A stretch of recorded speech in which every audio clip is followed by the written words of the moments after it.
Welcome two part 3। हमने last part में exercise 4.1 देखी। अब देखते हैं कि क्वाड्रेटिक इक्वेशंस का हम सॉल्यूशन कैसे करते हैं, कैसे किसी भी क्वाड्रेटिक इक्वेशन को सोल्व करते हैं। इससे पहले हमने सिर्फ क्या होती है क्वाड्रेटिक इक्वेशन, कैसे फॉर्म होती है, क्या उसकी जर्नल फॉर्म होती है, ये सभी देखा था। तो देखिए, एक क्वाड्रेटिक इक्वेशन मैंने ये कंसिडर की है। यदि मैं रिप्लेस कर रही हूँ एक्स को किससे, 1 से रिप्लेस कर रही हूँ left hand side. Left hand side कौन सी होती है? LHS की फुल फॉर्म होती है left hand side and RHS की फुल फॉर्म होती है राइट हैंड साइड। जो हमारे लेफ्ट साइड होती है, मतलब ये वाली साइड, ये मेरे पास लेफ्ट हैंड साइड है, और जो ये वाली साइड है ये मेरे पास राइट हैंड साइड है। एक्स को यदि मैंने 1 से रिप्लेस किया, इसका मतलब क्या है, जहां जहां यहाँ पे एक्स है वहां वहां मेरे को 1 वैल्यू पुट करनी है। 2 into 1 square minus 3 into 1 plus 1 is equal to 0। ठीक है, अब ये सोल्व करने के बाद मेरे पास क्या आ गया, 0 आ गया। 0 मेरी क्या है, राइट हैंड साइड है। ठीक है, तो इसका मतलब क्या हुआ, लेफ्ट हैंड साइड जब राइट हैंड साइड के इक्वल हो गई, इसका मतलब 1 जो है वो मेरे पास रूट है इस क्वाड्रेटिक इक्वेशन का।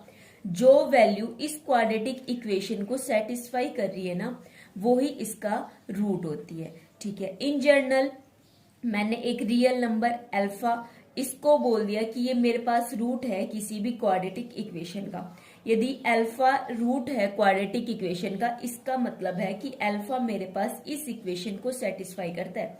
सेटिस्फाई करता है मतलब तब जब मैं एक्स की जगह अल्फा वैल्यू पुट कर रही हूँ ना, तब वो मेरे पास राइट हैंड साइड के इक्वल आ रही है। किसी इक्वेशन को सेटिस्फाई करने का मतलब होता है कि उसकी left hand side and right hand side दोनों मेरे पास क्या होनी चाहिए, इक्वल होनी चाहिए। ऑल्सो हम क्या कह सकते हैं, x is equals to alpha, ये मेरे पास सोल्यूशन हो जाएगा एक क्वाड्रेटिक इक्वेशन का, और दैट अल्फा सेटिस्फाई कर रहे हैं एक क्वाड्रेटिक इक्वेशन को।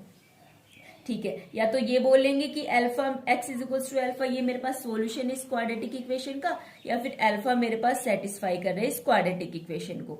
फिर कह रहे हैं कि ध्यान रखना है कि जो जीरोज होते हैं ना क्वाड्रेटिक इक्वेशन के, इस क्वाड्रेटिक इक्वेशन के जीरोज और जो रूट होते हैं क्वाड्रेटिक इक्वेशन के, वो दोनों सेम ही होते हैं।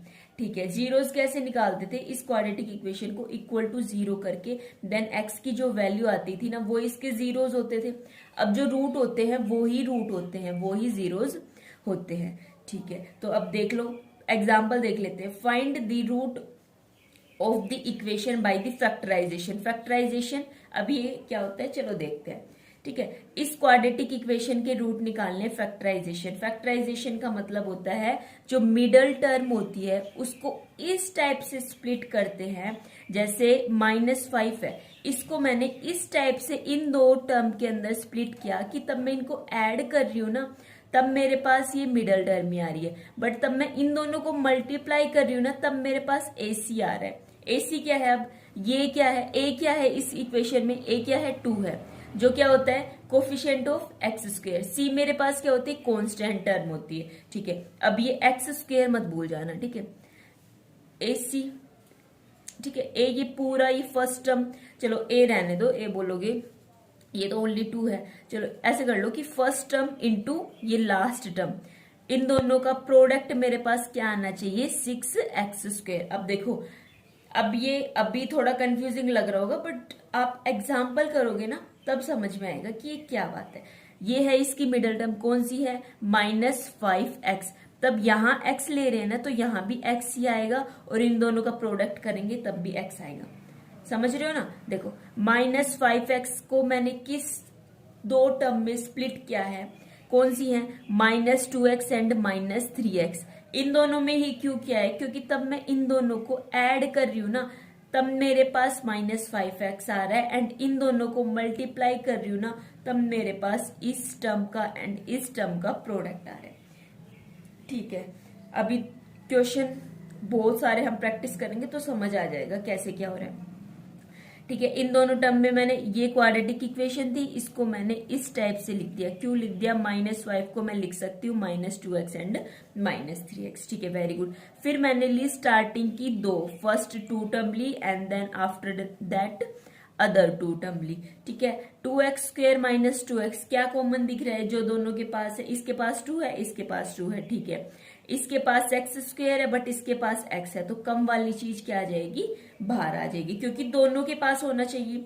ठीक है, तो फिर हो जाएगा 2x इंटू एक्स माइनस 1। इन दोनों के पास क्या दिख रहा है, 3 दिख रहा है। नेगेटिव 3 निकाल सकती हूँ, बिल्कुल निकाल सकती हूँ। फिर अंदर negative negative negative into positive. ये क्वेश्चन की प्रैक्टिस करोगे तब और ज्यादा इजीली समझ में आ जाएगा। ठीक है, अब ये है, इसके पास कॉमन क्या दिख रहा है, इन दोनों के पास x माइनस 1, तो x माइनस 1 कॉमन निकाल लिया एंड 2x माइनस 3 ये मैंने अलग से लिख दिया। ठीक है, फिर कह रहा है इस क्वाड्रेटिक इक्वेशन को मैं लिख सकती हूँ इस फॉर्म में। देखो स्टार्टिंग में लेके तो यही चले थे ना, फिर इसके स्टेप कर करके मैंने इसको ये लिख दिया। तो इस क्वाड्रेटिक इक्वेशन को मैंने इस फॉर्म में लिख दिया। The value of x for which ये मेरे पास सेम हो जाए इसके लिए। ठीक है, x की क्या वैल्यू आएगी, तो ये दोनों का प्रोडक्ट मेरे पास 0 के इक्वल है। देन एक बार मैं इसको 0 कर लेती हूँ, दूसरी बार मैंने इसको 0 कर लिया।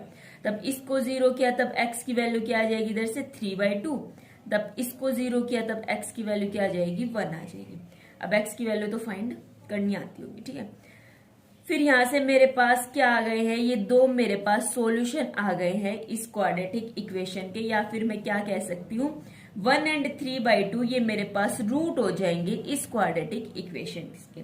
फिर कह रहा है verify that these are the root of the given equation. इनको वेरीफाई करना है।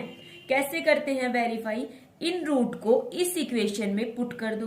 ठीक है, कैसे करोगे verify, 2 into 1 square minus 5 into 1 plus 3। ये वैल्यू मेरे पास 0 के इक्वल आनी चाहिए। चलो तो देख लेते हैं, 2 माइनस 5 प्लस 3, क्या ये 0 है, बिल्कुल 0 है।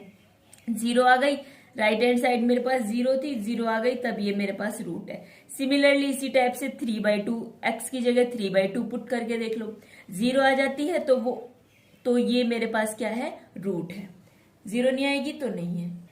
फिर कह रहा है भाई ध्यान रखना, we have to find the root of this equation by the factorization of this into the linear factor. ठीक है, लीनियर फैक्टर में इनको स्प्लिट करना है। कहीं आप ज्यादा दिमाग लगाओ, इस लीनियर को कुछ क्वाड्रेटिक या क्यूबिक समथिंग में फैक्टर करने की कोशिश करो, एंड देन उसको किसके इक्वल इक्वेट करना है, 0 के इक्वल इक्वेट करना है।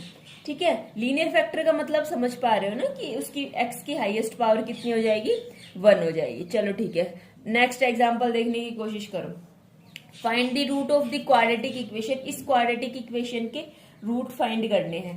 तब काम क्या है, मिडल टर्म को इस टाइप से स्प्लिट करना है कि इसका एडिशन तो मेरे पास क्या आ जाए, -x आ जाए, एंड दोनों का प्रोडक्ट मेरे पास कितना आ जाए, 6 2 12, वो भी किसका, नेगेटिव का। ठीक है, नेगेटिव आना चाहिए, तो इन दोनों में अब देखो, इधर इन दोनों का ऐड मेरे पास -x आना चाहिए, -x आना चाहिए। तो फिर मैं ऐसे ले सकती हूँ +3x -3x + 4x। इन दोनों का एडिशन मेरे पास क्या होगा, x होएगा, एंड इन दोनों का प्रोडक्ट मेरे पास क्या होगा, 12x²। ठीक है, ये बात तो ठीक बोली, मेरे को चाहिए तो 12x², बट एडिशन मेरे को क्या चाहिए, -(x). इधर आ रहा है +(x), देन ये मैं प्लस लूंगी, ये मैं माइनस लूंगी, देन मेरे पास आएगा -(x). वही सेम काम फर्स्ट टू टर्म में से क्या कॉमन निकाला, 3x निकाला, इन दोनों में से क्या निकाला, -2 निकाला। फिर अब देखो क्या कॉमन दिख रहा है, 2x + 1, 2x + 1 दोनों के पास दिख रहा है, देन 2x + 1 आ जाएगा, फिर 3x - 2 आ जाएगा। ठीक है, अब इसके रूट कैसे निकालूंगी, इन दोनों वैल्यू को 0 के इक्वल इक्वेट करके। पहले 3x - 2 = 0, देन 2x + 1 = 0। 3x - 2 = 0 करूंगी, देन x = 2/3। 2x + 1 = 0 करूंगी, देन x = -1/2। मेरे पास ये दोनों वैल्यू आ जाएंगी। ये दोनों वैल्यू आ जाने के बाद यही दोनों मेरे पास क्या है, रूट है इस वाली इक्वेशन के। वेरीफाई कर सकते हैं, ये वैल्यू इस इक्वेशन में पुट करके 0 आनी चाहिए। फिर नेक्स्ट क्वेश्चन देखो, नेक्स्ट कह रहा है find the root of the quadratic equation. ये भी एक क्वाड्रेटिक इक्वेशन है। अब इसके रूट फाइंड करने, तो कैसे फाइंड करोगे, चलो देखो। पहला काम क्या है, मिडल टर्म को स्प्लिट करना है इस फॉर्म में कि इसका ऐड करूं तब तो मेरे पास -2√6 आना चाहिए, एंड सब्ट्रैक्ट करूं तब मेरे पास 6x² आना चाहिए। तो देखो थोड़ा दिमाग लगाओ, ये बताओ √6 × √6 मेरे पास क्या होता है, इन दोनों का प्रोडक्ट मेरे पास 6 होता है। ठीक है, -√6 एंड -√6 मेरे पास क्या होता है, -2/√6। तो 2√6 को मैं इस फॉर्म में क्या कर सकती हूँ, ठीक है। तो फिर देखो 3x² -√6x -√6x + 2। अब इन दोनों के पास आपको कुछ कॉमन दिख रहा है, ठीक है। क्या दिख रहा है, √3, क्योंकि √3 इंटू √3 मेरे पास क्या होता है, 3 होता है। तब 3 के पास √3 और यहां से भी मैंने √3 कॉमन निकाला, तो यहाँ क्या बच गया, √2। √3x -√2, फिर इन दोनों के पास मैंने क्या कॉमन निकाला, √2 इंटू में √3x -√2। अब देखना √3x -√2, अब ये मैंने एक साथ लिया। अब इन दोनों के पास कॉमन क्या है, √3x -√2। सेम उसी टाइप से मैंने इन दोनों का क्या निकाला है, अब रूट कैसे निकालते हैं, इक्वेट करना है इनको किसके इक्वल, 0 के इक्वल। √3x -√2 = 0, वैल्यू किसकी निकालनी है, x की वैल्यू निकालनी है। तो √3x = √2 एंड x √2/√3। सेम इसी टाइप से दूसरा रूट भी मेरे पास क्या हो जाएगा, √2/√3। अब देखना root is repeated twice, one of each repeated root. यहाँ पे रूट मेरे पास रिपीट हो रहा है, मतलब सेम रूट बार बार आ रहा है, देयरफॉर जो इसके रूट हो जाएंगे वो मेरे पास ये होगा। अभी आगे हम 4.3 में ये भी देखेंगे रिपीटेड रूट है तो क्या मतलब है, या कब रिपीटेड रूट आएंगे, कब रियल और इमेजिनरी, ठीक है। फिर कह रहा है कि find the dimension of the prayer hole. Section 4.1 में हमने ये एक डिस्कस किया था, आप देख सकते हो, ठीक है। उसमें क्या आया था, मेरे पास ये वाली इक्वेशन आई थी। अब सोल्व करके बताना है। अब बताओ आप इसकी लेंथ एंड ब्रेथ, क्योंकि अब आप बता सकते हो, अब आप इसको सोल्व कर सकते हो। कैसे करोगे, अब देखो x को किस टाइप से स्प्लिट करो कि उन दोनों का एडिशन मेरे पास x आ जाए, एंड जो मेरे पास प्रोडक्ट करूं उन दो नंबर का, तो वो मेरे पास 300 × 2x² आ जाए, मतलब -600² आ जाए, क्योंकि 300 नेगेटिव है ना, इसलिए।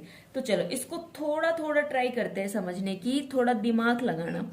वैसे प्रैक्टिस से ज्यादा समझ में आएगा, बट ये एक हल्की फुल्की सी थोड़ी हिंट होती है, ठीक है। इसके फैक्टर निकाल सकते हो, इसको स्प्लिट कर सकते हो। कैसे करोगे, 2 1 = 2, 2 5 = 10, ठीक है। 2 1 = 2, 2 5 = 10 एंड 0 का 0। क्या लिख सकती हूँ मैं इसको, बिल्कुल। फिर से करो, 2 7 = 14 एंड 2 5 = 10, ठीक है, लिखा। फिर क्या लिख सकती हूँ मैं इसको, 5 से कर सकती हूँ, वैसे 3 से भी कर सकती हूँ, है ना, 3 से कर सकती हूँ, इन दोनों का एडिशन 12 है, बट एक बार 5 से करते हैं। 5 1 = 5, 5 5 = 25, ठीक है। अब कुछ सोचने की कोशिश करो, बट वेट, हमें तो 600 चाहिए ना। यदि इधर प्लस होता, मतलब इधर ओनली x² होता ना, देन हम ये कर सकते थे।